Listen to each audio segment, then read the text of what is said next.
Who? Joe C., who was the head coach there? Broderick? Tommy Chesbro. Actually, Roderick was the one that, what do you call him? What do you call that when they do that? Sponsor? Recruited. Recruited, okay. Yeah. The legendary Myron Roderick. Yeah. Well, let's do this. I'm just going to ask you some questions and get you talking. I've got about 45 minutes or so that we can talk. I've got a conference call that I got to be on at noon, so let's just start talking about, what'd you say, 1949, September? Yeah, I was born September 14th, 1949. Where at? Research Hospital in Chicago. Okay. We were there because my mother was actually dying from a brain tumor. Same type of thing? The same situation you're in? Oh, you don't know. Okay.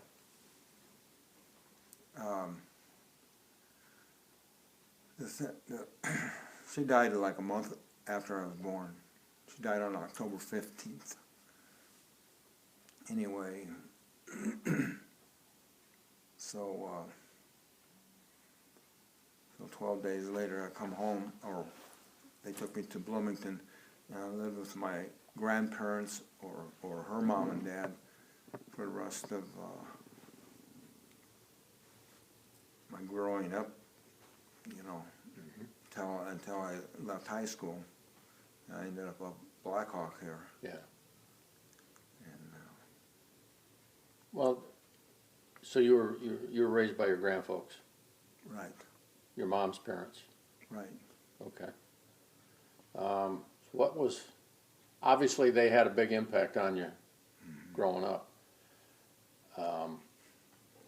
You were, I'm going to embarrass you here a little bit. You have a reputation of being an intense, fierce competitor while still remaining one of the nicest guys that everybody knows. Where does that come from? How about your grandfather influence you like that? Should talk about him a little bit. Yeah, he was kind of quiet.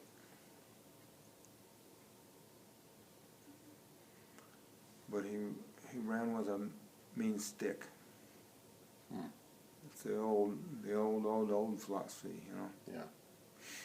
Actually, he told me one time that if they'd have had wrestling when he was in school, I don't think he made it past very far.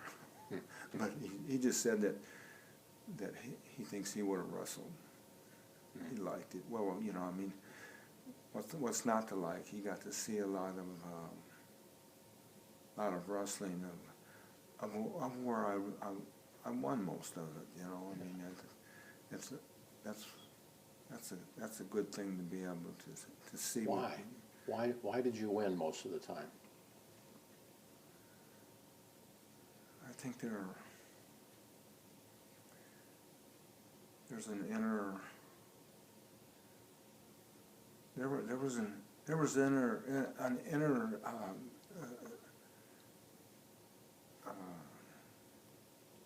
source in me, competitor or whatever, that made me do stuff, and it's like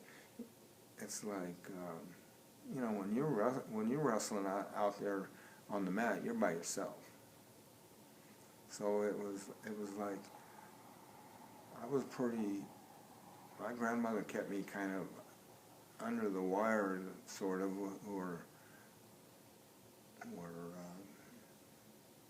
I actually think she used reverse psychology on me, because I remember being in football, and like my freshman year, and I'd come home and I'd be saying stuff. She goes, "Why don't you quit?" No, I can't do that. She was like that all the time. But he was, like I said, he he was quiet. He was quiet, but when he went after you, he went after you big time. You know, I mean, What would make him go after you? huh? What would make him go after you? I had to do. I had to be bad. Well, You know, I had to really be doing something because he would not. okay. He would not I know what bad means to me, and I know what my childhood was like. When you say doing something bad, give me an example. Something specific? Oh, man. What would set him off? Man, I remember one time a friend of mine, and we were together, and we just had come in the house, and I guess we wanted to go someplace or something, and Mom said no, and I said, well, my uncle, one of my uncles and my grandfather were there at the time. Must have been on a Saturday. Anyway, I said, see what a no good mom I have, and whoa! Right after I said that, I knew I shouldn't say it, but they got me for it, and so I paid a big price for that one. 30 days in the bedroom, and the whole works. You know, I mean, it was. How about smack mouth? There, that was know, what I was going to ask you. all yeah. that stuff, you know. Yeah. So, you know, and I can remember, she would kind of help me out. She'd say, "Okay, I need you to go to the store." She meant the grocery store, Yeah. a couple blocks away. So she'd send me after stuff now and then. Otherwise, I was glued to the house, basically my room, you know, the whole time. But About how old? huh? About how old were you? I don't know. I'm gonna say 7, maybe 6, 7. I don't know. I was a neighborhood kid. You know, it's just one of those things where you never forget Yeah. the lesson that you learned from something like Yeah. that. You know? Yep. You know, I've known you for a long time, and I knew stories about you before I knew you as a wrestler, and the stories I hear from guys about your workout, the Intensity. yeah, the intensity of the workout. But no, I'm not sure how to say this. What I heard was not just the physical workout, because anybody can do a physical workout and they Right. can do it intensity. But what I've been told about you over the years was the intense mental workout, the what a lot of us call that deep practice, where you know, maybe you had 3 or 4 moves that you would do on the mat. I don't know how many moves you had, but that, you know, you'd work it, but not just on the mat, that your off It's time a visualization. Okay. When did you start doing that? At what age? Do you remember, was that as a little kid? Where did it come from?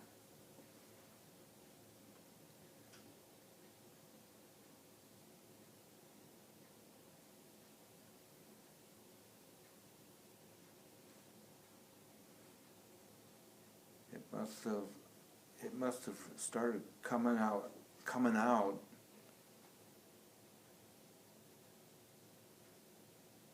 I want to say my freshman year. High school, freshman year? High school. You know, I really think that people that are good at what they do, it's the way they think about it. You know, I had tapes at one time, and there was like 8 different things that are, you know, one was like a desire, you know, and actually the last one was visualization. And as I was reading these, listening to these tapes, I was thinking, I did that, I did that, I did that, I did it, I did that, I do that, you know, and so I think you develop, you just develop stuff, you know, as you go, because you want to be better at what you're doing, you know, and that can go into almost anything. Okay, and where did that come from? That desire. That's kind of what I'm after. What influenced you to My want to uncles be influenced better? me in the beginning. Who? I grew up with my uncles. Okay. And Your mom's uncles? Your mom's brothers? Yeah. Okay. yeah, and actually they treated me like a brother. They now treat me like a brother instead of, and I'm actually next generation. Yeah. But they've always treated me like one of the family, you know. So it was one brother or other? Did you have them all older than you? Oh my God, yeah, the oldest one is like 16 years older, and the other one is 4 years younger than him. 12, so that'd be about 12 years older than me. Okay. And Just the two of them? Hmm? Just the two of them. yeah, Okay. Which one had the bigger influence? Which one is the one that drove you? I'm guessing there was probably one of them that you wanted to beat so bad you could taste it. I don't know. I don't know. The older one took me on a couple unbelievable trips when I was like, I don't know, 11, 13, something like that. One time we went out east to New York. Matter of fact, we're on the elevator going up the Empire State Building. We're going down, and whatever it was, he goes, "Do you know who that was on the elevator with us?" He says, "I'm pretty sure that was Dr. Luther King and his family." Anyway, so now that's in New York. Yeah. Okay. Now, then we went to Washington D.C. and we're seeing stuff. And he says to me, it's been a couple days, and he says to me, I'd like to spend some more time here, but I really think we need to leave, get out of here, because there's going to be a big thing happening here. So we left on Tuesday, and the March on Washington was on Wednesday. I just thought Washington, D.C. was full of black people, you know, at that time. Yeah. That's my response from the Midwest where I grew up, you know. I just thought Washington, D.C., there's a lot of people there like that. Yeah. You know, I didn't realize the March of Washington was the next day, and everybody was congregating for that, you know. Yeah. But so we left and went to Jefferson's.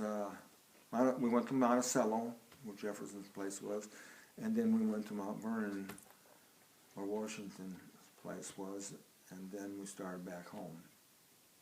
But it was an unbelievable trip. And then he took me down to New Orleans and to the Astrodome. It was like the second year, I think, that it was open. I just remember sitting in there and looking up at the sign, and it said, it was going weather, winds, they gave them like a mile an hour, and they said from the north, west, south, and east.